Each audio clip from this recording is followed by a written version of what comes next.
ನಾವೆಲ್ಲ ಪ್ರಾರ್ಥನೆ.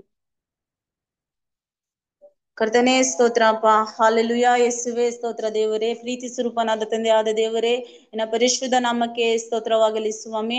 ಅಪ್ಪ, ನಿಮಗೆ ಈ ಸಮಯವನ್ನು ಕರ್ತನೇ ನಿನ್ನ ಕರ್ತದಾಸರು ಕೊಟ್ಟಿದ್ದಕ್ಕಾಗಿ ಸ್ತೋತ್ರ ರಾಜ. ಅಪ್ಪ, ಇನ್ನು ಆರಾಧಿಸುವಂತೆ ನಿನ್ನ ಕೊಂಡಾಡುವಂತೆ ದೇವರೇ, ಅಪ್ಪ ಈ ಚಿಕ್ಕ ಪ್ರಾರ್ಥನೆಯನ್ನು ಮಾಡುವಂತೆ ಕರ್ತನನ್ನು ಕೃಪೆ ತೋರಿಸಿದಕ್ಕಾಗಿ ನಿನಗೆ ಕೋಟಿ ಕೋಟಿ ಸ್ತುತಿ ಸ್ತೋತ್ರದ ಯಜ್ಞಗಳನ್ನು ನಾ ಸಲ್ಲಿಸುರಾಗಿದ್ದೇವೆ ಸ್ವಾಮಿ.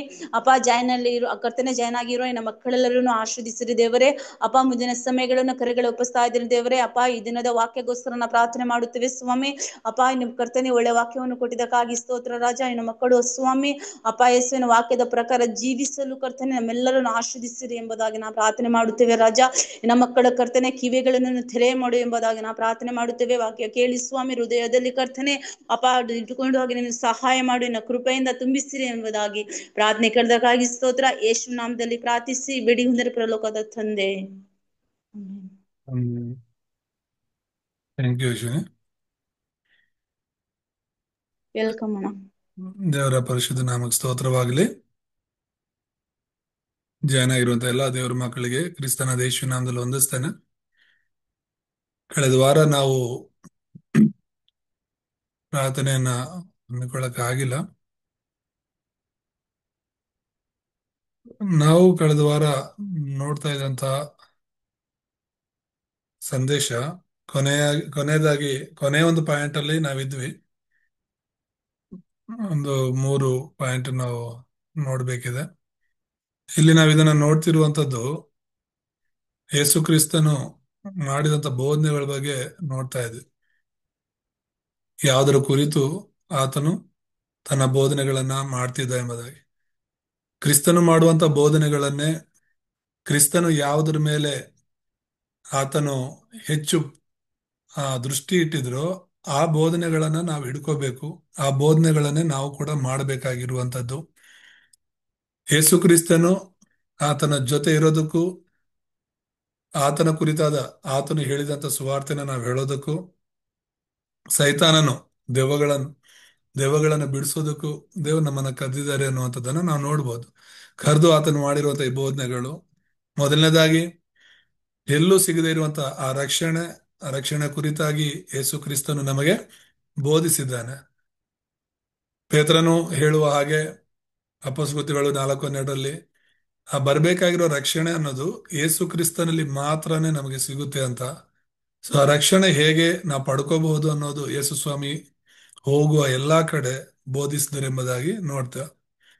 ಎರಡನೇದಾಗಿ ಆತನು ಹೇಳಿದಂತಹ ವಿಷಯ ಸುವಾರ್ಥ ಸೇವಾ ವಿಧಾನ, ಯಾವ ರೀತಿ ಒಂದು ಸುವಾರ್ಥ ಸೇವೆಯಲ್ಲಿ ನಾವಿರಬೇಕು ಅಂತ ಹೇಳಿ, ಆ ಸುವಾರ್ಥ ಸೇವೆಯಲ್ಲಿರುವಂತಹ ಒಬ್ಬ ವ್ಯಕ್ತಿಯ ಮನೋಭಾವನೆ ಹೇಗಿರಬೇಕು, ಯಾವ ರೀತಿ ಒಂದು ತ್ಯಾಗದ ಜೀವಿತವನ್ನು ಅವನು ಜೀವಿಸಬೇಕು ಅಂತ ಹೇಳಿ, ಮತ್ತೆ ಮೂರನೇದಾಗಿ ಯೇಸು ಸ್ವಾಮಿ ಬೋಧಿಸಿದಂತ ಬೋಧನೆಗಳಲ್ಲಿ ಮೂರನೇ ವಿಷಯ ಸಭೆಯ ಒಂದು ಕರ್ತವ್ಯ ಅಥವಾ ಮಿಷನ್ ಬಗ್ಗೆ ನಾವು ನೋಡಿದ್ವಿ. ಸಭೆಯನ್ನ ದೇವರಿ ಲೋಕದಲ್ಲಿ ಇಟ್ಟಿರುವಂತದ್ದು ಸುವಾರ್ತೆ ಸಾರೋದಕ್ಕೋಸ್ಕರ ಎಂಬುದಾಗಿ. ನಾಲ್ಕನೇದಾಗಿ ನಾವು ನೋಡಿದ್ದು ದೇವರೊಂದಿಗೆ ನಾವು ಹೇಗೆ ಎಚ್ಚರಗೊಳ್ಳಬೇಕೆಂಬುದಾಗಿ. ಯೋಹಾನ ಸುವಾರ್ತೆಯಲ್ಲಿ ಹೇಳಿದ ಹಾಗೆ ಆತನು ದ್ರಾಕ್ಷಿಯ ಬಳ್ಳಿ ಆಗಿದ್ರೆ ನಾವೆಲ್ಲರೂ ಕೂಡ ಕೊಂಬೆಗಳಾಗಿದ್ದೇವೆ ಎಂಬುದಾಗಿ. ಹೆಚ್ಚಾಗಿ ನಾವು ಫಲ ಕೊಡೋದು ಅಂತ ಹೇಳಿದ್ರೆ ಶಾರೀರಿಕವಾದ ರೀತಿಯಲ್ಲ, ಆತ್ಮಿಕವಾದ ರೀತಿಯಲ್ಲೇ. ಈ ಲೋಕದಲ್ಲಿರುವಂಥದ್ದು ಯಾವುದು ಪರಲೋಕಕ್ಕೆ ಯೋಗ್ಯವಲ್ಲ. ಈ ಲೋಕದಲ್ಲಿ ನಮಗೆ ಯಾವುದು ಯೋಗ್ಯ, ಈ ಲೋಕದಲ್ಲಿ ನಮಗೆ ಯಾವುದು ಅತ್ಯಂತ ಅಮೂಲ್ಯ ಅಂತ ನಾವು ಭಾವಿಸ್ತಿದೀವೋ ಅದ್ಯಾವುದು ಪರಲೋಕಕ್ಕೆ ಯೋಗ್ಯವೇ ಅಲ್ಲ ಅಂತ ವಾಕ್ಯ ಹೇಳುತ್ತೆ. ಹಾಗಾದ್ರೆ ಪರಲೋಕದಲ್ಲಿ ಫಲಿಸುವಂಥದ್ದು, ಪರಲೋಕದಲ್ಲಿ ನಾವು ದೇವರಿಂದ ಬಹುಮಾನ ಅಂತದ್ದು ಹೇಳಿದ್ರೆ ಅದು ಕ್ರಿಸ್ತನಿಗೋಸ್ಕರ ಆತ್ಮಗಳನ್ನ ಸಂಪಾದನೆ ಮಾಡುವಂಥದ್ದು, ಆತ್ಮಗಳನ್ನ ಬಲಪಡಿಸುವಂಥದ್ದು. ಅದು ಹೆಚ್ಚಿನ ಒಂದು ಪ್ರತಿಫಲವನ್ನ ನಾವು ಹೊಂದ್ಕೊಳ್ಳಿಕ್ ಸಾಧ್ಯವಾಗುತ್ತೆ. ಐದನೇದಾಗಿ ಯೇಸು ಸ್ವಾಮಿ ಮಾಡಿದಂತ ಬೋಧನೆಗಳಲ್ಲಿ ಶಿಷ್ಯತ್ವದ ಒಂದು ತರಬೇತಿಯನ್ನ ಹೆಚ್ಚು ಕೊಟ್ರು. ಯೇಸು ಸ್ವಾಮಿ ಪ್ರಾರ್ಥನೆ ಮಾಡುವಾಗ ಒಬ್ಬರೇ ಪ್ರಾರ್ಥನೆ ಮಾಡ್ತಾ ಇದ್ರು. ಆ ವೈಯಕ್ತಿಕ ಪ್ರಾರ್ಥನೆ ಅನ್ನೋದು ಯೇಸು ಸ್ವಾಮಿಯಲ್ಲಿತ್ತು. ಹಾಗೇನೆ ಶಿಷ್ಯರ ಜೊತೆಗೆ ಸೇರಿ ಪ್ರಾರ್ಥನೆ ಮಾಡ್ತಾ ಇದ್ರು ಎಂಬುದಾಗಿ ನೋಡ್ತೇವೆ. ಮತ್ತೆ ಶಿಷ್ಯರನ್ನ ಪ್ರತಿಯೊಂದು ಕಡೆಯೂ ಕೂಡ ಜೊತೆಯಲ್ಲಿ ಕರ್ಕೊಂಡು ಹೋಗ್ತಾ ಇದ್ರು. ಆತನ ಜೊತೆ ಇರೋದಕ್ಕೆ ಯೇಸು ಸ್ವಾಮಿ ಶಿಷ್ಯರನ್ನ ಕರೆದಿದ್ದು. ಜೊತೆಯಲ್ಲಿ ಶಿಷ್ಯರನ್ನ ಇರಿಸ್ಕೊಂಡು ಆತನು ಏನ್ ಮಾಡ್ತಿದ್ದಾರೆ ಅದನ್ನ ತೋರಿಸಿದ್ರು. ಆತನ ಏನ್ ಬೋಧಿಸ್ತಿದ್ದಾರೆ ಅದನ್ನ ಕೇಳುವಂತೆ ಮಾಡಿದ್ರು. ಯಾಕಂದ್ರೆ ನಾಳೆ ಬೆಳಗ್ಗೆ ಶಿಷ್ಯರು ಯೇಸುವನ್ನು ಹಿಂಬಾಲಿಸ್ಬೇಕು, ಯೇಸು ಹೇಳಿದ್ದನ್ನು ಹಿಡ್ಕೋಬೇಕು, ಯೇಸು ಹೇಳಿದ ಹಾಗೆ ನಡ್ಕೋಬೇಕು, ಮತ್ತೆ ಇತರ ಜನರನ್ನ ಕೂಡ ಯೇಸುವಿನ ಹಾಗೆ ನಡ್ಕೊಳ್ಳುವಂತೆ ಮಾಡಬೇಕು. ಹಾಗಾಗಿನೇ ಶಿಷ್ಯರನ್ನ ಯಾವಾಗ್ಲೂ ಕೂಡ ಜೊತೆಲಿ ಇರಿಸ್ಕೊಂತಿದ್ರು ಅಂತ ಹೇಳ್ಬಿಟ್ಟು ಮಾರ್ಕನ ಸುವಾರ್ತೆಯಲ್ಲಿ ಈ ಮೂರು ವಿಷಯಗಳು ತುಂಬಾ ಸ್ಪಷ್ಟವಾಗಿ ಹೇಳಲ್ಪಟ್ಟಿದೆ. ಮಾರ್ಕ 3:13-15 ಆತನು ಶಿಷ್ಯರನ್ನ ಕರೆದ ಉದ್ದೇಶ ಆತನೊಂದಿಗೆ ಇರೋದಕ್ಕೆ, ಸುವಾರ್ತೆ ಸಾರೋದಕ್ಕೆ, ದೆವ್ವಗಳನ್ನ ಬಿಡಿಸೋದಕ್ಕೆ ಎಂಬುದಾಗಿ. ಸೊ ಅದರ ನಂತರ ಆ ಶಿಷ್ಯರನ್ನ ಕರ್ಕೊಂಡು ಯೇಸು ಸ್ವಾಮಿ ಮಾಡಿದಂತ ಕಾರ್ಯಗಳನ್ನ ನಾವು ನೋಡುವಾಗ ಯೇಸು ತನ್ನ ಶಿಷ್ಯರಿಗೆ ಮಾಡಿದ ವಿನಂತಿಗಳ ಬಗ್ಗೆ ನಾವು ನೋಡಿದ್ವಿ. ಏನು ಆ ವಿನಂತಿಗಳು ಅಂತ ಹೇಳಿದ್ರೆ, ಒಬ್ಬ ಶಿಷ್ಯನಿಗೆ ಇರ್ಬೇಕಾಗಿರುವಂತದ್ದು ವಿಧೇಯತೆ. ಆ ನನ್ನನ್ನು ಹಿಂಬಾಲಿಸಿ ಎಂಬುದಾಗಿ ಮತ್ತಾಯ 9:9 ಹೇಳಿದ ಹಾಗೆ ನನ್ನನ್ನು ಹಿಂಬಾಲಿಸು. ಈ ಲೋಕವನ್ನಲ್ಲ, ಲೋಕದ ವಿಷಯಗಳನ್ನಲ್ಲ. ಆ ಈ ಲೋಕದಲ್ಲಿ ಯಾವುದೇ ಅತ್ಯಂತ ಪ್ರಾಮುಖ್ಯವಾದ ವಿಷಯ ಆಗಿದ್ರು, ವ್ಯಕ್ತಿ ಆಗಿದ್ರು, ಅವರ ಹಿಂದೆ ಅಲ್ಲ ನಾವು ಹೋಗ್ಬೇಕಾಗಿರೋದು. ಯೇಸು ಸ್ವಾಮಿ ಹೇಳ್ತಿರೋದು ನನ್ನ ಹಿಂದೆ ಬಾ ಅಂತ. ನಾವು ಯೇಸುವಿನ ಶಿಷ್ಯರಾಗಿರ್ಬೇಕು ಅಂದ್ರೆ ಯೇಸುವಿನ ಹಿಂದೆ ಹೋಗ್ಬೇಕು, ಆತನ ಬೋಧನೆಗಳನ್ನ ನಾವು ಹಿಡ್ಕೊಂಡು ಅದರಂತೆ ನಾವು ಇರಬೇಕೆಂಬುದಾಗಿ. ಮತ್ತೆ ಆತನ ಎರಡನೇ ವಿಷಯ ನಾವು ನೋಡುವಾಗ ನಮ್ರತೆ ಉಳ್ಳವರಾಗಿರ್ಬೇಕು ಅಂತ. ಯೇಸು ಕ್ರಿಸ್ತನು ಕೂಡ ತುಂಬಾ ಸಾತ್ವಿಕನಾಗಿದ್ದ. ಆ ಸಾತ್ವಿಕ ಮನೋಭಾವ ಒಬ್ಬ ಶಿಷ್ಯನಲ್ಲಿ ಇರಬೇಕು. ಆ ನಮ್ರತೆ ಅನ್ನೋದು, ಆ ಆ ತಗ್ಗಿಸಿಕೊಳ್ಳುವಿಕೆ ಅನ್ನೋದು ಪ್ರತಿಯೊಬ್ಬ ಶಿಷ್ಯನಲ್ಲೂ ಕೂಡ ಇರಬೇಕು. ಮತ್ತೆ ಮೂರನೇದಾಗ ಆತನ ಹೇಳಿರುವಂತದ್ದು, ಆತನ ಶಿಷ್ಯರಾಗಿ ನಾವು ಇರಬೇಕು ಅಂದ್ರೆ ಆಸ್ತಿಗಳನ್ನ ತ್ಯಜಿಸ್ಬೇಕು ಅಂತ ಹೇಳಿ. ಆಸ್ತಿ ಅಂತ ಹೇಳಿದ್ರೆ ಯಾವುದು ಪ್ರಾಮುಖ್ಯವಾಗಿರುತ್ತೋ ಅದು. ಈಗ ಮೊನ್ನೆ ಕೂಡ ಒಬ್ಬ ಸೇವಕರು ಹನಗೂಡಲ್ಲಿ ಬಂದು ದೇವರ ವಾಕ್ಯ ಹೇಳ್ತಿರುವಾಗ ಹೇಳ್ತಾ ಇದ್ರು. ಮತ್ತಾಯ 4ನೇ ಅಧ್ಯಾಯದಿಂದ ಅವರು ಹೇಳುವಾಗ ಮೊದಲನೇ ಸಂದೇಶ, ನಾನೇ ಅದನ್ನ ಟ್ರಾನ್ಸ್ಲೇಟ್ ಮಾಡ್ತಾ ಇದ್ದೆ. ನನಗೆ ಅದು ತುಂಬಾ ಸಂತೋಷ ಅನ್ನಿಸ್ತಾ. ಹೌದಲ್ವಾ? ಅವ್ರು ಹೇಳ್ತಾ ಇದ್ರು, ಅದನ್ನ ಎಷ್ಟೋ ಸಲ ನಾವು ಕೇಳಿದ್ರು, ಅವಾಗ ಅವಾಗ ಆ ವಾಕ್ಯಗಳನ್ನ ಕೇಳುವಾಗ ಅದು ನೇರವಾಗಿ ನಮ್ಮ ಹೃದಯದಲ್ಲಿ ಮುದ್ರೆ ಆಗುತ್ತೆ. ಅವ್ರು ಹೇಳಿದಂತ ಮಾತು, ಶಿಷ್ಯರನ್ನ ಕರೆದಾಗ ಅವರು ಆ ಬಲೆಗಳನ್ನ ಬಿಟ್ಟು ಬಂದ್ರು, ಮತ್ತೆ ತಂದೆಯನ್ನು ಕೂಡ ಅಲ್ಲಿ ಬಿಟ್ಬಿಟ್ಟು ದೇವರ ಹಿಂದೆ ಬಂದ್ರು ಅಂತ ಹೇಳಿ. ಆ ಬಲೆಗಳ ಬಗ್ಗೆ ಆತನ ಹೇಳುವಾಗ ಒತ್ತಿ ಹೇಳಿದ್ದೇನೆಂದ್ರೆ, ಅವರ ಜೀವನನೇ ಆ ಬಲೆಗಳಾಗಿತ್ತು ಅಂತ. ಅವರ ಜೀವನನೇ, ಅವರ ಭವಿಷ್ಯವೇ ಆ ಬಲೆಗಳಾಗಿತ್ತು. ಆ ಬಲೆಗಳನ್ನ ಬಿಟ್ಟು ಬಿಟ್ಟು ಬರೋದು ಅಂದ್ರೆ ಅವರ ಭವಿಷ್ಯವನ್ನೇ ಬಿಟ್ಟು ಬರೋದು, ಅವರ ಜೀವಿತಗಳನ್ನೇ ಬಿಟ್ಟು ಬರೋದು. ಅವ್ರಿಗೆ ಯಾವ್ದು ಆದಾಯವಾಗಿತ್ತೋ, ಆದಾಯಕ್ಕೆ ಮೂಲವಾಗಿತ್ತೋ ಅದನ್ನೇ ಕ್ರಿಸ್ತನಿಗೋಸ್ಕರ ಬಿಟ್ಟು ಬರೋದು ಅಂದ್ರೆ ಆಸ್ತಿಯನ್ನ ಬಿಟ್ಟು ಬರೋದಲ್ವಾ ಅದು. ಅದನ್ನ ಬಿಟ್ಟು ಯೇಸುವನ ಹಿಂದೆ ಅವರು ಹೋದ್ರು ಅಂತ ಹೇಳಿ. ಸೊ ಅದಕ್ಕೋಸ್ಕರನೇ ಅವರು ನಿಜವಾದ ಶಿಷ್ಯರಾಗಿ ಮಾರ್ಪಟ್ರು. ಮತ್ತೆ ನಾಲ್ಕನೇದಾಗಿ, ದೇವರ ವಿಷಯದಲ್ಲಿ ನಾವು ನಾಚಿಕೆ ಪಡಬಾರದು. ಯೇಸುವನ ಹಿಂಬಾಲಿಸುವಾಗ ನಾವು ಯಾವ ವಿಷಯದಲ್ಲೂ ನಾಚಿಕೆ ಪಡೋ ಅವಶ್ಯಕತೆ ಇಲ್ಲ. ಕೊನೆಯದಾಗಿ ಆತನ ಹೇಳಿರುವಂತ ಮಾತು ಏನಂತ ಹೇಳಿದ್ರೆ, ನಮ್ಮನ್ನ ನಾವು ನಿರಾಕರಿಸಬೇಕು ಅಂತ, ನಮ್ಮನ್ನ ನಾವು ಬಿಟ್ಟುಕೊಡ್ಬೇಕು ಅಂತ. ನಾನು, ನನ್ನದು, ನನಗಾಗಿ ಅನ್ನೋದನ್ನ ಬಿಟ್ಟುಕೊಟ್ಟು ನಮ್ಮ ಸಿಲುಬೆಗಳನ್ನು ಹೊತ್ತುಕೊಂಡು ಯೇಸುವನ್ನ ಹಿಂಬಾಲಿಸಬೇಕು ಅಂತ ಆತನ ಕೇಳ್ಕೊಂಡಿರೋದು. ದೇವರ ನಾಮಕ್ಕೆ ಸ್ತೋತ್ರವಾಗಲಿ. ಸೊ ಇದು ಆತನು ಶಿಷ್ಯರಲ್ಲಿ ವಿನಂತಿಸಿಕೊಂಡಿರುವಂತ ವಿಷಯಗಳು. ಮತ್ತೆ ಸ್ವಾತ ಸೇವಕನ ಜೀವನದ ಕುರಿತಾಗಿ ಕೂಡ ಯೇಸು ಸ್ವಾಮಿ ಬೋಧನೆ ಮಾಡಿದ್ದಾರೆ. ಈ ಬೋಧನೆಗಳನ್ನ ಪ್ರತಿಯೊಬ್ಬರು ಇಲ್ಲಿರುವಂತವರು ಹಿಡ್ಕೊಂಡು ಅದನ್ನ ಹಿಂಬಾಲಿಸುವಂತದ್ದು ತುಂಬಾ ಮುಖ್ಯವಾಗಿದೆ. ಇದನ್ನೇ ನಾವು ಇವತ್ತು ನೋಡುವಂತವರಾಗಿದ್ದೇವೆ. ನಾವೆಲ್ಲರೂ ಸುವಾರ್ಥ ಸೇವಕರೇ. ಸೇವಕರು ಮಾತ್ರನೇ ಸುವಾರ್ತೆ ಸಾರುವಂತವ್ರು ಅಲ್ಲ. ಸುವಾರ್ತೆ ಗೊತ್ತಿರುವ ಪ್ರತಿಯೊಬ್ಬರು ಕೂಡ ಸುವಾರ್ಥ ಸೇವಕನಾಗಿರ್ತಾನೆ. ಪ್ರತಿಯೊಬ್ಬರು ಕೂಡ ಈ ಲೋಕದಲ್ಲಿ ಅವ್ರ ಬಗ್ಗೆ ಇವ್ರ ಬಗ್ಗೆ ಅವ್ರಿಗೆ ಹೇಳ್ತಾ ಸುತ್ತಾ ಇರ್ತೀವಿ. ನಿಜ, ಎಲ್ಲಾ ಮನುಷ್ಯರ ಬಗ್ಗೆ ಹೇಳೋದಕ್ಕೆ ನಮ್ಗೆ ತುಂಬಾ ಸಮಯ ಇರುತ್ತೆ. ವಿಷಯಗಳ ಬಗ್ಗೆ, ವಸ್ತುಗಳ ಬಗ್ಗೆ, ಸ್ಥಳಗಳ ಬಗ್ಗೆ ಇನ್ನೊಬ್ಬರಿಗೆ ವಿವರಿಸೋದಕ್ಕೆ ನಮ್ಮ ಹತ್ರ ತುಂಬಾ ಸಮಯ ಇರುತ್ತೆ. ಆದ್ರೆ ಕ್ರಿಸ್ತನ ಬಗ್ಗೆ ಹೇಳೋದಕ್ಕೋ, ಆತ್ಮಿಕವಾದ ವಿಷಯಗಳ ಬಗ್ಗೆ ಮಾತನಾಡೋದಕ್ಕೂ ನಮ್ಮ ಹತ್ರ ತುಂಬಾ ಸಮಯ ಇರೋದಿಲ್ಲ. ನಾವು ಕಲಿಬೇಕಾಗಿರುವಂತದ್ದು, ನಾವು ದೇವರ ವಾಕ್ಯವನ್ನ ಅನುಸರಿಸಬೇಕು, ದೇವರ ವಾಕ್ಯವನ್ನ ಹಿಂಬಾಲಿಸಬೇಕು. ಸುವಾರ್ಥ ಸೇವಕನ ಜೀವನ ಅಂದ್ರೆ ವಾಕ್ಯವನ್ನ ಅನುಸರಿಸೋದು. ಮನುಷ್ಯರ ವಾಕ್ಯ ಅಲ್ಲ, ದೇವರ ವಾಕ್ಯ. ದೇವರನ್ನ ಹಿಂಬಾಲಿಸಬೇಕು ಅಂದ್ರೆ ದೇವರ ವಾಕ್ಯವನ್ನ ಹಿಂಬಾಲಿಸಬೇಕು ಅಂತ. ಯಾಕೆ ಅಂತ ಹೇಳಿದ್ರೆ, ನಾನು ನೀನು ಸುವಾರ್ತೆಯ ಸೇವಕರಾಗಿರು. ಸುವಾರ್ತೆ ಅಂದ್ರೇನೆ ವಾಕ್ಯ. ಯೇಸುವಿನ ಸೇವಕರು. ದೇವರ ವಾಕ್ಯ ಯಾಕೆ ಅನುಸರಿಸಬೇಕು ಅಂದ್ರೆ ಆ ವಾಕ್ಯ ಮಾತ್ರನೇ ಶಾಶ್ವತವಾಗಿರುತ್ತೆ. ಕಳೆದ ಆ ಕ್ಲಾಸಲ್ಲಿ ನಾವು ಓದ್ಕೊಂಡ್ವಿ ಏಷ್ಯಾ 48ರಲ್ಲಿ ಹುಲ್ಲು ಒಣಗಿ ಹೋಗುತ್ತೆ, ಹೂವು ಬಾಡಿ ಹೋಗುತ್ತೆ, ಆದ್ರೆ ನಮ್ಮ ದೇವರ ಮಾತು ಸದಾಕಾಲ ಇರುತ್ತೆ ಎಂಬುದಾಗಿ. ದೇವರ ಮಾತು ಸದಾಕಾಲ ಇರೋದ್ರಿಂದಲೇ ಸದಾಕಾಲ ಇರುವಂತ ಆ ದೇವರ ಮಾತನ್ನ ನಾವು ಹಿಡ್ಕೋಬೇಕು. ಮತ್ತಾಯ 5:17-18 ನಾವು ನೋಡುವಾಗ ಯೇಸು ಸ್ವಾಮಿ ಹೇಳಿರುವಂತಹ ಮಾತೇನಂದ್ರೆ, ಈ ಸತ್ಯವೇದದಲ್ಲಿರುವಂತಹ ಮಾತುಗಳೆಲ್ಲವೂ ಕೂಡ ನೆರವೇರುತ್ತೆ. ಅವು ನೆರವೇರದೆ ಒಂದು ಕೊಂಬಾದರೂ ಒಂದು ಗುಡಿಸಾದರೂ ನಾಶವಾಗೋದಿಲ್ಲ ಅಂತ ಹೇಳಿ. ಯಾಕೆ ನಾವು ಸತ್ಯವೇದವನ್ನು ನಂಬಬೇಕು ಅಂದ್ರೆ ಅವು ನೆರವೇರುತ್ತೆ. ಅದರ ಹೆಸರೇ ಸತ್ಯವೇದ. ಅದರಲ್ಲಿ ಇರುವಂತದ್ದೆಲ್ಲವೂ ಸತ್ಯನೇ. ಮನುಷ್ಯರು ಹೇಳೋ ಮಾತುಗಳಲ್ಲಿ ಸುಳ್ಳಿರ್ಬೋದು, ಲೋಕದ ಎಷ್ಟು ದೊಡ್ಡ ದೊಡ್ಡ ವ್ಯಕ್ತಿಗಳು ಹೇಳಿರೋ ಮಾತುಗಳಲ್ಲಿ ಸುಳ್ಳಿರ್ಬೋದು, ಆದ್ರೆ ಯೇಸು ಸ್ವಾಮಿ ಹೇಳಿರುವಂತ ಮಾತಲ್ಲಿ, ಆತನು ಬರೆಸಿರುವಂತ ವಾಕ್ಯದಲ್ಲಿ ಒಂದು ಕೂಡ ಸುಳ್ಳಿರೋದಕ್ಕೆ ಸಾಧ್ಯನೇ ಇಲ್ಲ. ಹಾಗಾಗಿ ಅವೆಲ್ಲ ನೆರವೇರುತ್ತೆ. ಸುಳ್ಳು ಹೇಳೋದು ನೆರವೇರದೇ ಇರಬಹುದು. ಈಗ ನಮ್ಮ ಮೋದಿ ಬಗ್ಗೆ ಮಾತನಾಡುವಾಗ, ನಮ್ಮ ಪ್ರಧಾನಿ ಬಗ್ಗೆ ಆ ಎಲ್ಲರೂ ಕೂಡ, ಎಲ್ಲರಿಗೂ ಗೊತ್ತು ಅವರು ಸುಳ್ಳು ಹೇಳ್ತಾ ಇರ್ತಾರೆ ಅಂತ. ಪ್ರತಿಯೊಂದು ವಿಷಯದಲ್ಲೂ ಸುಳ್ಳು ಹೇಳ್ತಾರೆ. 15 ಲಕ್ಷ ಆಗ್ತೀನಿ ಅಂತ ಹೇಳಿದ್ರು, ಆಗ್ತಿಲ್ಲ. 100 ಸ್ಮಾರ್ಟ್ ಸಿಟಿಗಳನ್ನ ನಿರ್ಮಿಸ್ತೀನಿ ಅಂತ ಹೇಳಿದ್ರು, ಅದು ಒಂದು ಕೂಡ ನಿರ್ಮಿಸಿರೋದು ಇದುವರೆಗೂ ಕೂಡ ಯಾವುದು ಆಧಾರ ಇಲ್ಲ. ಆ, ಒಂದು ವರ್ಷಕ್ಕೆ 2 ಕೋಟಿ ಉದ್ಯೋಗ ಅವಕಾಶವನ್ನ ಮಾಡ್ಕೊಡ್ತೀನಿ ಅಂತ ಹೇಳಿದ್ರು, ಒಬ್ಬರಿಗೂ ಕೂಡ ಉದ್ಯೋಗ ಕೊಟ್ಟಿರೋ ಹಾಗೆ ಎಲ್ಲೂ ಹೇಳ್ಕೊಂತಿಲ್ಲ. ಅವ್ರು ಪ್ರಚಾರ ಮಾಡಕ್ ಬಂದಾಗೆಲ್ಲ ಬರೀ ಧರ್ಮದ ಬಗ್ಗೆ, ಜಾತಿಗಳ ಬಗ್ಗೆನೇ ಮಾತಾಡ್ತಾರೆ ವಿನಃ ಅವ್ರು ಕೊಟ್ಟಿರುವಂತ ಆಶ್ವಾಸನೆಗಳನ್ನ ಏನ್ ನೆರವೇರಿಸಿದ್ದಾರೆ ಅಂತ ಹೇಳ್ಬಿಟ್ಟು 1% ಕೂಡ ತೋರಿಸ್ತಿಲ್ಲ ಅವರು. ಈಗೊಂದು ಇದು 3ನೇ ಸಲ ಬಿಜೆಪಿ ಮತ್ತೆ ಮೋದಿ ಅವರು ಈ ಅಧಿಕಾರಕ್ಕೆ ಬಂದು, ಅದು ನಮ್ಮ ದೇಶ, ನಮ್ಮ ಸ್ಥಳ, ನಮ್ಮ ಊರು, ನಮ್ಮ ಪರಿಸ್ಥಿತಿ ಹೇಗಿದೆಯೋ ಹಾಗೆ ಇದೆ. ಯಾವ ಬದಲಾವಣೆನೂ ಬಂದಿಲ್ಲ.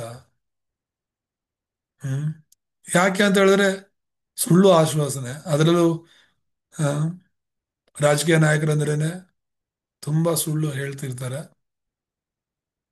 ಇಲ್ಲಿ ದೇವ್ರ ವಾಕ್ಯ ಹೇಳ್ತಿರುವಂತದ್ದು, ಆ ಮ್ಯಾನಿಫೆಸ್ಟೋ ಅಂತ ಏನವರು ಬಿಡುಗಡೆ ಮಾಡ್ತಾರೆ, ಪ್ರತಿಯೊಂದು ಪಕ್ಷದವರು ಕೂಡ ಅವ್ರು ಏನೆಲ್ಲ ಅದರಲ್ಲಿ ಬರ್ದಿರ್ತಾರೆ, ಅದನ್ನೆಲ್ಲ ನೆರವೇರಿಸೋದಕ್ಕೆ ಅವ್ರ ಕೈಲಿ ಆಗೋದಿಲ್ಲ. ಚುನಾವಣೆ ಪ್ರಚಾರಕ್ಕೆ ಬರುವಾಗ ಅದನ್ನ ಹೇಳ್ತಿರ್ತಾರೆ, ಗೆದ್ದ ಮೇಲೆ ಅದನ್ನ ಮಾಡಲಿ. ಈಗ ಆಂಧ್ರ ಪ್ರದೇಶದಲ್ಲಿ ಅಲ್ಲಿಗ 3 ಒಂದು ಪಕ್ಷಗಳು ಒಂದಾಗಿ ಇದ್ ಮಾಡ್ತು. ಅದು ತೆಲುಗು ದೇಶಂ ಆಗ್ಲಿ, ಮತ್ತೆ ಜನಸೇನೆ ಆಗ್ಲಿ, ಮತ್ತೆ ಬಿಜೆಪಿ, ಇವರೆಲ್ಲ ಒಂದಾಗ್ಬಿಟ್ಟು ಜಗನ್ಮೋಹನ್ ರೆಡ್ಡಿ ಅಂತ ಹೇಳ್ಬಿಟ್ಟು ಆ ವೈಎಸ್ಆರ್ ಕಾಂಗ್ರೆಸ್ ಪಾರ್ಟಿ ಮೇಲೆ ಅವರು ಇದು ಮಾಡಿದ್ರು. ಆದ್ರೆ ಇವ್ರು ಗೆದ್ರು. ಗೆಲ್ಲಕ್ ಮುಂಚೆ ತುಂಬಾನೇ ಆಶ್ವಾಸನೆ ಕೊಟ್ಟಿದ್ರು ಜನರಿಗೆ, ನಾವ್ ಹೀಗ್ ಮಾಡ್ತೀವಿ ಹಾಗೆ ಮಾಡ್ತೀವಿ ಅಂತ. ಗೆದ್ಮೇಲೆ ಅವ್ರು ಹೇಳಿದ್ರು ನಮ್ಮ ಹತ್ರ ದುಡ್ಡಿಲ್ಲ, ಅವೆಲ್ಲ ಮಾಡಕ್ಕಾಗಲ್ಲ ಅಂತ. ಜಸ್ಟ್ ಉದಾಹರಣೆಗಳು ಹೇಳ್ತಾ ಇರೋದು. ಈ ತರ ಅನೇಕ ಜನರು, ಈಗ ನಮಗೂ ಕೂಡ ಪ್ರಾಮಿಸ್ ಮಾಡಿರೋರು ತುಂಬಾ ಜನ ಇರ್ತಾರೆ, ನಮ್ಮ ಕುಟುಂಬದವರಾಗ್ಲಿ, ನಮ್ಮ ಸಂಬಂಧಿಕರಾಗ್ಲಿ, ಸ್ನೇಹಿತರಾಗ್ಲಿ, ಅವ್ರ ಮಾತು ನೆರವೇರಲ್ಲ. ನಾವ್ ಯಾಕೆ ದೇವ್ರ ಮಾತು ನಂಬಬೇಕು ಅಂತ ಹೇಳಿದ್ರೆ, ಆದಿಕಾಂಡದಿಂದ ಪ್ರಕಟಣೆವರೆಗೂ ಬರೆಯಲ್ಪಟ್ಟಿರುವಂತಹ ಒಂದೊಂದು ಮಾತುಗಳು ಕೂಡ ನೆರವೇರಿವೆ, ಈಗಲೂ ನೆರವೇರ್ತಾ ಇವೆ. ಇನ್ನು ಮೇಲೆ ಕೂಡ ಯಾವೆಲ್ಲ ವಾಗ್ದಾನಗಳು, ಯಾವೆಲ್ಲ ಆಜ್ಞೆಗಳು, ಯಾವೆಲ್ಲ ಮಾತುಗಳು ನೆರವೇರಿಲ್ವೋ ಅವು ಕೂಡ ನೆರವೇರುತ್ತೆ. ಒಂದು ಮಾತಾದ್ರೂ ನೆರವೇರದೇ ಇರುವಂತದ್ದು ಇದುವರೆಗೂ ಯಾವುದೂ ಇಲ್ಲ. ಯಾಕಂದ್ರೆ ಬೈಬಲಲ್ಲಿ ಇಬ್ರಿಯರ ಪತ್ರಿಕೆಯಲ್ಲಿ ಒಂದು ಮಾತಿದೆ, ದೇವ್ರಿಗೆ ಅಸಾಧ್ಯವಾಗದಿರುವಂತ ಒಂದು ಕೆಲಸ. ಹ್ಮ್ ಸಾಧ್ಯವು ಎಲ್ಲವೂ ಸಾಧ್ಯವು ಅಂತ ಹೇಳ್ಬಿಟ್ಟು ದೇವ್ರ ಬಗ್ಗೆ ನಾವು ಆಡುವಾಗ ದೇವ್ರಿಗೆ ಎಲ್ಲಾ ಸಾಧ್ಯ ಅಂತಾನೆ ಹೇಳ್ತಾ ಇರ್ತೀವಿ. ಆದ್ರೆ ಸತ್ಯವೇದ ಒಂದೇ ಒಂದು ಕಡೆ ಆತನಿಗೆ ಅಸಾಧ್ಯ ಅನ್ನೋ ಪದ ಉಪಯೋಗಿಸಿದೆ. ದೇವ್ರಿಗೆ ಅಸಾಧ್ಯವಾದದ್ದು ಏನು ಅಂತ ಹೇಳಿದ್ರೆ ಸುಳ್ಳು ಹೇಳೋದು ಅಂತ ಹೇಳ್ಬಿಟ್ಟು ತುಂಬಾ ಸ್ಪಷ್ಟವಾಗಿ ಬರೆಯಲ್ಪಟ್ಟಿದೆ. ದೇವ್ರಿಗೆ ಸುಳ್ಳು ಹೇಳೋದು ಅಸಾಧ್ಯ ಅಂತ ಹೇಳಿ, ಹಾಗಾದ್ರೆ ಯೋಚನೆ ಮಾಡಿ ಸತ್ಯವೇದ ಎಷ್ಟು ಸತ್ಯವಾಗಿದೆ ಅಂತ ಹೇಳಿ. ಹ ವಿಮೋಚನಕಾಂಡ 3:15 ಕೂಡ ದೇವರು ಮಾತು ಕೊಟ್ಟ ಮೇಲೆ ನೆರವೇರಿಸ್ತಾನೆ ಎಂಬುದಾಗಿ ನೋಡ್ತೇವೆ. ಯೋಹಾನ್ ಸುವಾರ್ತೆ 1:8, ಯೋಹಾನ್ ಸುವಾರ್ತೆ 14:21 ದೇವರು ಕೊಟ್ಟಂತ ವಾಗ್ದಾನಗಳನ್ನ, ದೇವರ ವಾಕ್ಯಗಳನ್ನ ನಾವು ಹಿಡ್ಕೋಬೇಕು.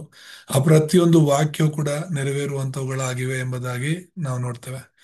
ದೇವರ ನಾಮಕ್ಕೆ ಸ್ತೋತ್ರವಾಗಲಿ. ಮತ್ತೆ ಎರಡನೇದಾಗಿ ನಾವು ನೋಡುವಾಗ ಸೇವೆ ಮಾಡುವವರು ಹೇಗಿರ್ಬೇಕು, ಏನನ್ನ ಹಿಡ್ಕೋಬೇಕು. ಒಂದು ವಚನ ನಾವು ಓದೋಣ, ಕೊರಿಂಥ 4:8. 5ನೇ ವಚನ. 2 ಕೊರಿಂಥ 4:5.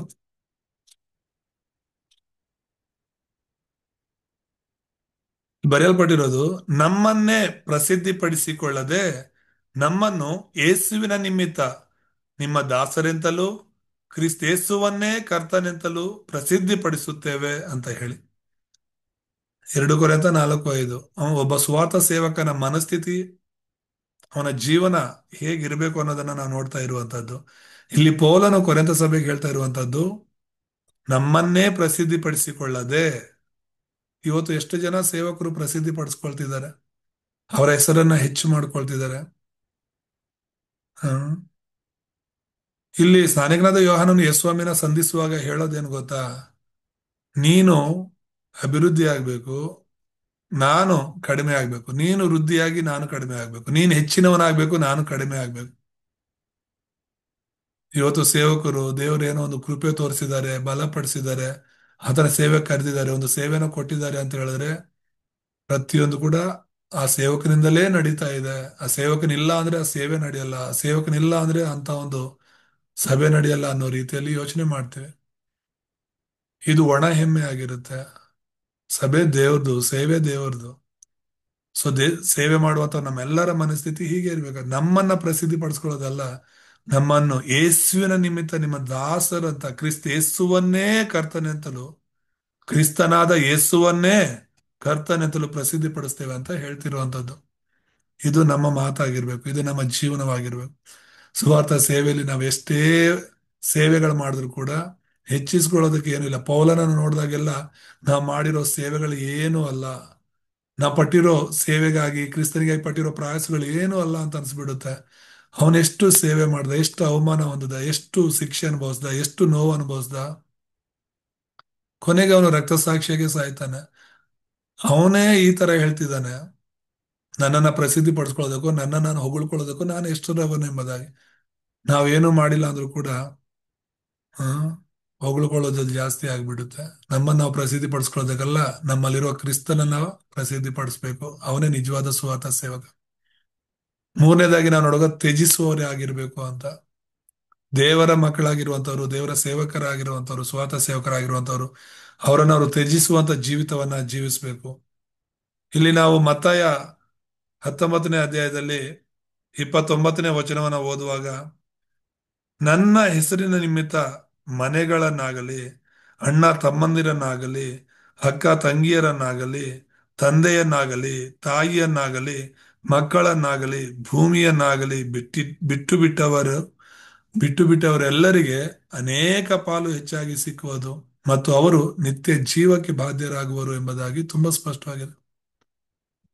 ಇವತ್ತು ನಾವು ನಮ್ಮ ಈ ಕ್ರಿಸ್ತನ ನಿಮಿತ್ತವಾಗಿ ಕೆಲವು ಸಂಬಂಧಗಳನ್ನ ಕಳ್ಕೊಂತೀವಿ ಅಂದ್ರೆ, ಕ್ರಿಸ್ತನ ನಿಮಿತ್ತವಾಗಿ ಭೂಮಿ ಕಳ್ಕೊಂತೀವಿ, ಕ್ರಿಸ್ತನ ನಿಮಿತ್ತವಾಗಿ ಹಾ ನಮಗ್ ಬರ್ಬೇಕಾರೋ ಪಾಲು ಕಳ್ಕೊಂತೀವಿ ಅಂದ್ರೆ, ಕೆಲವರೆಲ್ಲ ಹೇಳ್ತಾರಲ್ಲ, ಯಾರಾದ್ರೂ ಮಕ್ಕಳು ಯೇಸುಸ್ವಾಮಿ ನಂಬ್ಕೊಂಡಿದ್ದಾರೆ ಅಂದ್ರೆ ತಂದೆ ತಾಯಿಗಳು ಬೈತಿರ್ತಾರೆ, ನೀನ್ ಯೇಸು ನಂಬ್ಕೊಂಡ್ರೆ ನಮ್ ಮನೇಲಿ ಇರಬಾರ್ದು ಅಂತ, ನಮ್ಮ ಮನೇಲಿ ಯಾವ ಪಾಲು ಇರಲ್ಲ, ನನ್ನ ಆಸ್ತಿಯಲ್ಲಿ ಯಾವ ಪಾಲು ಕೊಡಲ್ಲ. ತುಂಬಾ ಜನಕ್ಕೆ ಈ ತರ ಆಗಿದೆ. ಮನೇನ ಬಿಟ್ಟೆ ಓಡಿಸ್ಬಿಟ್ಟಿದ್ದಾರೆ.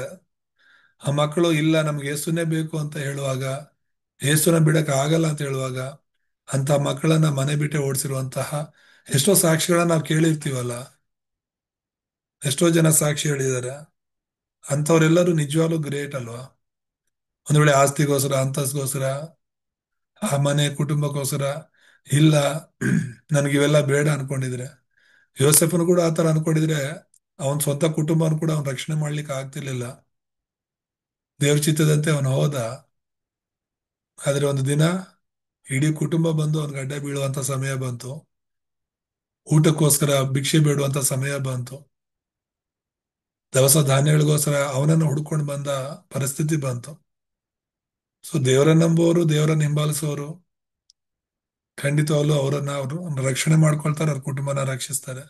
ಅದರಲ್ಲೂ ಸ್ವಾರ್ಥ ಸೇವಕರಾಗಿ ನಾವಿರುವಂತವ್ರು ಆ ಒಂದು ತ್ಯಾಗದ ಮನೋಭಾವನ ಹೊಂದಿ ಕ್ರಿಸ್ತನಿಗೋಸ್ಕರ ಇರಬೇಕು. ಈಗ ನಮ್ಮ ಒಂದು ಸೌಕರ್ಯ ನೋಡಿ, ಪಾಸ್ಟ್ಗಳು ಅವರ ಕುಟುಂಬಗಳನ್ನ ಸ್ವಲ್ಪ ಯೋಚನೆ ಮಾಡಿ ನೋಡಿ. ಒಂದ್ ವೇಳೆ ಇಲ್ಲಿ ಜಾಯ್ನ್ ಆಗಿರೋರು ಕೂಡ ಪಾಸ್ಟ್ಗಳು ಇರ್ತಾರೆ. ಸ್ವಂತ ಮನೆಗಳನ್ನ ಬಿಟ್ಟು ಈಗ ನನ್ನ ಬಗ್ಗೆನೂ ಯೋಚನೆ ಮಾಡೆ. ಸ್ವಂತ ಮನೆ, ಸ್ವಂತ ಕುಟುಂಬ, ಸ್ವಂತ ಅಣ್ಣ ತಮ್ಮಂದ್ರು, ಫ್ಯಾಮಿಲಿ, ಒಂದ್ಸಲ ಸೌಕರ್ಯದ ಒಂದು ಸ್ಥಳ ತಾನೆ ನಮ್ಮ ಸ್ವಂತ ಊರಂದ್ರೆ. ಏನೇ ಹೆಚ್ಚು ಕಮ್ಮಿ ಆದ್ರೂ ನೋಡ್ಲಿಕ್ಕೆ ಜನ ಇರ್ತಾರೆ, ನಮ್ಮವ್ರು ಇರ್ತಾರೆ, ಓಡ್ ಬರ್ತಾರೆ. ಪ್ರತಿಯೊಂದು ವಿಷಯದಲ್ಲೂ ಕೂಡ, ಕಷ್ಟದಲ್ಲಿ ಸುಖದಲ್ಲಿ, ಒಂದು ಬರ್ತಡೆಗಳು ಮಾಡ್ಬೇಕು, ಏನೇ ಆಗ್ಲಿ, ಏನೇ ಒಂದು ಕಾರ್ಯ ಇರ್ಲಿ ಮನೆದು, ಮನೆಯಲ್ಲಿರೋದು, ಕುಟುಂಬದವರೆಲ್ಲ ಸೇರ್ತಾರೆ, ಖುಷಿ ಖುಷಿಯಾಗಿ ಇರ್ತಾರೆ. ಅದೆಲ್ಲವನ್ನ ಬಿಟ್ಟು ನಮ್ಮ ಸೌಕರ್ಯಗಳನ್ನ, ನಮ್ಮ ಒಂದು ನಮ್ಮ ಒಂದು ಬೌಂಡ್ರಿ ಒಳಗೆ ನಾವಿರೋದೇ ಹೊರಗಡೆ ಬಂದು ಕ್ರಿಸ್ತನಿಗೋಸ್ಕರ ಬದುಕ್ತಿರೋದು. ಸ್ವಾರ್ಥ ಸೇವಕರು ಎಷ್ಟೋ ಜನ ನೂರಾರು ಕಿಲೋಮೀಟರ್, ಸಾವಿರಾರು ಕಿಲೋಮೀಟರ್ ಸೇವೆಗೋಸ್ಕರ ಹೋಗಿ ಅವ್ರು ಸೇವೆ ಮಾಡ್ತಿದ್ದಾರೆ. ಅದು ಎಷ್ಟು ದೊಡ್ಡ ತ್ಯಾಗ ಗೊತ್ತಾ. ಅಬ್ರಹ್ಮನನ್ನ ದೇವ್ರು ಕರೆದ ಅಂದ್ರೆ, ನಿನ್ನ ತಂದೆ ಮನೆಯನ್ನ, ಬಂಧು ಬಳಗವನ್ನ ಬಿಟ್ಟು ನಾನ್ ತೋರ್ಸೋ ದೇಶಕ್ಕೆ ಹೋಗು ಅಂದ್ರೆ ಸಾಧಾರಣ ವಿಷಯ ಅಲ್ವಲ್ಲ. ಎಲ್ಲರೂ, ತುಂಬಾ ಜನ ಸೇವಕರು ಸೇವೆಗೆ ಹೋಗುವಾಗ ಅವ್ರವ್ರ ಸೌಕರ್ಯಗಳನ್ನ ನೋಡ್ಕೊಂಡು ಹತ್ತಿರಾನೇ ಇರ್ತಾರೆ, ಅವ್ರ ಊರ ಹತ್ರನೋ ಅವರು ಅನುಕೂಲವಾಗೋ ರೀತಿಯಲ್ಲಿ. ಅಲ್ಲಿ ಹೇಳ್ತಿರುವಂತದ್ದು, ಕ್ರಿಸ್ತನಿಗೋಸ್ಕರ ಒಂದು ವೇಳೆ ತ್ಯಾಗ ಮಾಡುವಂತ ಸಮಯ ಬರುತ್ತೆ, ಬಿಟ್ಕೊಡ್ಬೇಕಾದ ಸಮಯ ಬರುತ್ತೆ, ಬಿಟ್ಕೊಡೋದಕ್ಕೆ ನಾವು ರೆಡಿ ಇರ್ಬೇಕು ಅಂತ. ಲೂಕ 14ನೇ ಅಧ್ಯಾಯ 33ನೇ ವಚನದಲ್ಲಿ ಕೂಡ ನಾವು ನೋಡುವಾಗ,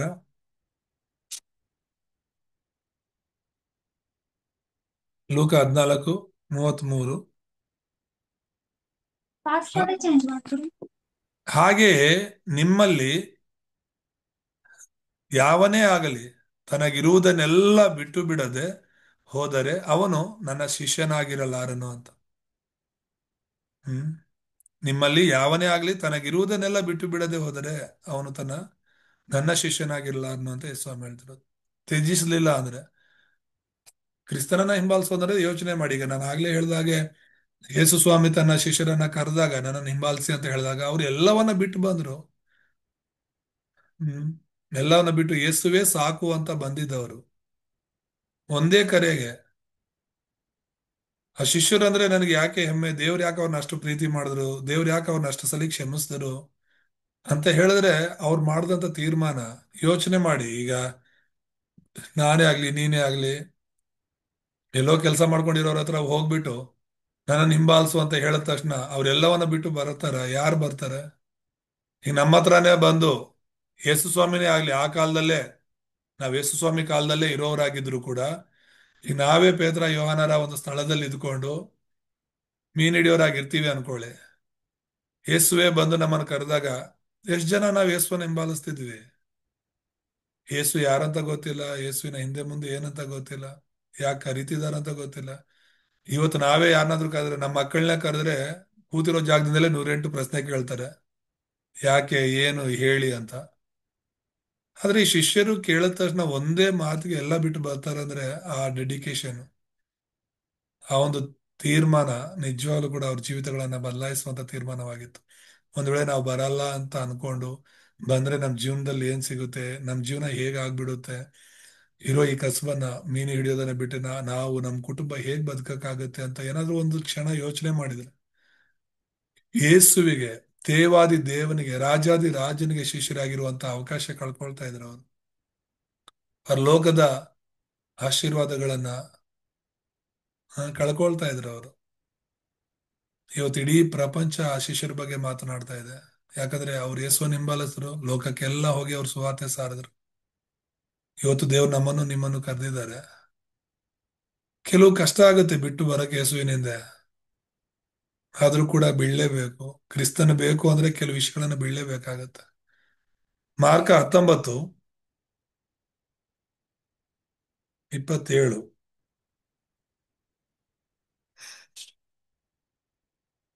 ಮಾರ್ಕ 9:27. ಯೇಸು ಅವನನ್ನು ಕೈ ಹಿಡಿದು ಎಬ್ಬಿಸಲು ಅವನು ಎದ್ದು ನಿಂತನೆಂಬುದಾಗಿ. 19, ಮಾರ್ಕ 16 ಇರೋದು. ಸೊ ಆಗ್ಲೇ ಹೋದ ಹಾಗೆ ಅದು ಮತ್ತಾಯ 19:27 ಇದೆ. ಆ ಪೌಲನು ಪೇತ್ರನು ಕೇಳುವಂತದ್ದು, ನಾವು ಎಲ್ಲ ಬಿಟ್ಟು ಬಿಟ್ಟು ನಿನ್ನನ್ನು ಹಿಂಬಾಲಿಸಿದೆವು, ನಮಗೆ ಏನು ದೊರಕುವುದು ಅಂತ ಹೇಳುವಾಗ ಯೇಸ್ವಾಮಿ ಹೇಳುವಂತದ್ದು, ನಿಮಗೆ ಸತ್ಯವಾಗಿ ಹೇಳುತ್ತೇನೆ, ಹೊಸ ಸೃಷ್ಟಿಯಲ್ಲಿ ಮನುಷ್ಯ ಕುಮಾರನು ತನ್ನ ಮಹಿಮೆಯ ಸಿಂಹಾಸನದ ಮೇಲೆ ಕೂತುಕೊಳ್ಳುವಾಗ ನನ್ನ ನನ್ನನ್ನು ಹಿಂಬಾಲಿಸಿರುವ ನೀವು ನನ್ನ 12 ಸಿಂಹಾಸನಗಳ ಮೇಲೆ ಕೂತುಕೊಂಡು ಇಸ್ರಾಯೇಲಿನ 12 ಕುಲಗಳಿಗೆ ನ್ಯಾಯ ತೀರಿಸುವಿರಿ ಎಂಬುದಾಗಿ. ಯೇಸುವಿನ ಯೇಸುಗೋಸ್ಕರ ನಾವು ಬಿಟ್ಟು ಬರೋದು, ಯೇಸುಗೋಸ್ಕರ ನಾವೇನಾದ್ರೂ ಕಳ್ಕೊಳ್ತೀವಿ ಅಂದ್ರೆ ಖಂಡಿತವಾಗ್ಲು ಆ ಅದು ನಮ್ಗೆ ನಷ್ಟ ಅಲ್ಲ, ಅದು ಲಾಭವಾಗಿರುತ್ತೆ ಅಂತ ಯೇಸು ಸ್ವಾಮಿ ಹೇಳ್ತಾ ಇರುವಂತದ್ದು. ಹ್ಮ್. ದೇವರ ನಾಮಕ್ಕೆ ಸ್ತೋತ್ರ. ಸೊ ಇಲ್ಲಿ ನಾವು ನೋಡ್ತಿರುವಂತದ್ದು ಹ್ಮ್ ಮತ್ತಾಯ 18:28 ಕೂಡ ನಾವು ನೋಡ್ಬೋದು. ತರುವಾಯ ಆ ಸೇವಕನು ಹೊರಕ್ಕೆ ಬಂದು ತನಗೆ 100 ಹಣ ಕೊಡಬೇಕಾದ ಒಬ್ಬ ಜೊತೆ ಸೇವಕನನ್ನು ಕೊಂಡು ಅವನನ್ನು ಹಿಡಿದು, ಎಲ್ಲ ನನ್ನ ಸಾಲ ತೀರಿಸು ಎಂದು ಹೇಳಿ ಕುತ್ತಿಗೆಯಿಸಿದನೆಂಬುದಾಗಿ ನಾವು ನೋಡ್ತೇವೆ. ದೇವರ ಸೇವಕರಾಗಿರುವಂತ ನಾವು ತ್ಯಜಿಸಬೇಕಾಗಿರುವಂತದ್ದೇನು? ಈಗ ವಚನದಲ್ಲಿ ಹೇಳುವ ಹಾಗೆ ಅವನು ಕ್ಷಮಿಸಲ್ಪಟ್ಟಿದ್ದಾನೆ. ಹ್ಮ್ ಅವನು ದೇವರಿಂದ ಕ್ಷಮಿಸಲ್ಪಟ್ಟಿರ್ಬೇಕಾದ್ರೆ ಅವನು ಮನುಷ್ಯರ ಹತ್ರ ಹೋಗ್ಬಿಟ್ಟು ಪೀಡಿಸೋದಲ್ಲ, ಅವನು ಬರ್ಬೇಕಾಗಿರೋದಕ್ಕೋಸ್ಕರ ಅವನು ಪೀಡಿಸೋದಲ್ಲ. ಸ್ವಾರ್ಥ ಸೇವಕನ ಜೀವನ ಹೇಗಿರ್ಬೇಕು ಅಂದ್ರೆ, ನಾವು ಕ್ಷಮಿಸಲ್ಪಟ್ಟಿದ್ದೇವೆ, ನಮಗೆ ತಪ್ಪು ಮಾಡಿದವ್ರು ಕೂಡ ನಾವು ಕ್ಷಮಿಸೋರಾಗಿ ಮುಂದೆ ಜೀವಿಸ್ಬೇಕು ಅಂತ ಹೇಳಿ. ಮತ್ತೆ 4ನೇದಾಗಿ ನಾವು ನೋಡೋದಾದ್ರೆ ನಿಯೋಜಿತರಾದವರು ಅಂತ ಹೇಳಿ. ನಿಯೋಜಿತರು ಅಂದ್ರೆ ದೇವರಿಂದ ಅಪಾಯಿಂಟ್ ಆದವರು. ಸ್ವಾರ್ಥ ಸೇವಕರು ಯಾರು? ಅವರ ಜೀವನ ಏನು ಅಂದ್ರೆ ದೇವರಿಂದ ನಿಯೋಜಿತರಾಗಿರೋರು. ಇವತ್ತು ಸೇವೆಗಾಗಿ ಹೋಗುವಾಗ ಜನರು ಕೇಳುವಂತ ದೊಡ್ಡ ಪ್ರಶ್ನೆ ಏನು ಗೊತ್ತಾ? ನಿಮ್ಗೆ ಏನ್ ಸಿಗುತ್ತೆ ಅಂತ. ಆ ಯಾರು ನಿಮ್ಮನ್ನ ಕಳಿಸಿರೋದು ಅಂತ, ಯಾವ ಸಂಸ್ಥೆಯವರು ಅಥವಾ ಯಾವ ಒಂದು ಹ್ಮ್ ಒಂದು ಆರ್ಗನೈಸೇಷನ್ ನಿಮ್ಗೆ ಸಪೋರ್ಟ್ ಮಾಡುತ್ತೆ, ಫಂಡ್ ಮಾಡುತ್ತಿದೆ ಸೇವೆ ಮಾಡೋದಕ್ಕೆ, ನಿಮ್ ಜೀವನ ಹೇಗ್ ನಡೆಯುತ್ತೆ ಅಂತ. ಸ್ವಾರ್ಥ ಸೇವಕರ ಜೀವನ ನಡೆಯೋದು ನಿಜವಾಗ್ಲೂ ಕಷ್ಟ. ಕಷ್ಟ ಅಂತ ಯಾಕೆ ಹೇಳ್ತಾ ಇದ್ದೀನಿ ಅಂದ್ರೆ, ಹೇಗ್ ನಮ್ ಜೀವನ ನಡೆಯುತ್ತೆ ಅಂತ ಗೊತ್ತೇ ಇಲ್ಲ. ಇದೇನೋ ಒಂದು ಕಂಪನಿಯಲ್ಲಿ ಕೆಲಸ ಮಾಡೋ ತರನೋ ಅಥವಾ ಗೌರ್ಮೆಂಟ್ ಅಲ್ಲಿ ಕೆಲಸ ಮಾಡೋ ತರ ಅಲ್ವಲ್ಲ, ಏನೋ ತಿಂಗಳು ತಿಂಗಳು ಒಂದಿಷ್ಟು ಬರುತ್ತೆ, ಜೀವನ ಹೇಗೋ ನಡೆಯುತ್ತೆ ಅಂತ. ಸ್ವಾರ್ಥ ಸೇವಕರ ಜೀವನ ನಡೆಯೋದು ನಿಜವಾಗ್ಲೂ ಅದು ಅದ್ಭುತ. ಪ್ರತಿ ವರ್ಷ, ಪ್ರತಿ ತಿಂಗಳು, ಪ್ರತಿ ದಿನ ಅವ್ರ ಜೀವನ ಹೇಗ್ ನಡೆಯುತ್ತೆ ಅಂತ ಗೊತ್ತಿಲ್ಲ. ಆದ್ರೆ ದೇವ್ರೇ ಅವ್ರ ಜೊತೆ ಇರ್ತಾನೆ, ಯಾಕಂದ್ರೆ ದೇವ್ರು ನೇಮಿಸಿರೋದು. ದೇವರು ತನ್ನ ಸೇವೆಗೆ ಕರೆದಿರೋದ್ರಿಂದ ಆತನ ಸೇವೆಯಲ್ಲಿ ನಾವು ಇರುವಾಗ ಯಾವ ಕೊರತೆನೂ ಮಾಡಲ್ಲ ಆತನು. ಇದುವರೆಗೂ ಸೇವಕರು ಕೊರತೆ ಪಡೋದು ಎಲ್ಲೂ ನಾವು ನೋಡಲ್ಲ. ಹ್ಮ್ ಖಂಡಿತವಾಗ್ಲೂ ದೇವರು ಕರೆದಿರೋ ನಂಬಿಗಸ್ತನಾಗಿರೋದ್ರಿಂದ ದೇವರ ಮೇಲೆ ನಾವು ಆಧಾರವಾಗಿ ಮುಂದೆ ಸ್ವಾರ್ಥ ಸೇವೆಯಲ್ಲಿ ಸಾಗುವಾಗ ಆತನೇ ನಮ್ಮನ್ನು ನೋಡಿಕೊಳ್ಳೋನಾಗಿದ್ದಾನೆ. ಕೊನೆಯದಾಗಿ ಸ್ವಾರ್ಥ ಸೇವಕನ ಜೀವನ ಬಂದು ಸಿಲುಬೆಯನ್ನು ಹೊರುವವರಾಗಿದ್ದಾರೆ. ಸಿಲುಬೆ ಅಂದ್ರೆ ಅದು ಮರಣನೇ ಆಗಿರುತ್ತೆ. ಶಿಲುಬೆ ಅಂದ್ರೆ ಅದು ಅವಮಾನನೇ ಆಗಿರುತ್ತೆ. ಶಿಲುಬೆ ಅಂದ್ರೆ ಅದು ಕಷ್ಟ ಆಗಿರುತ್ತೆ.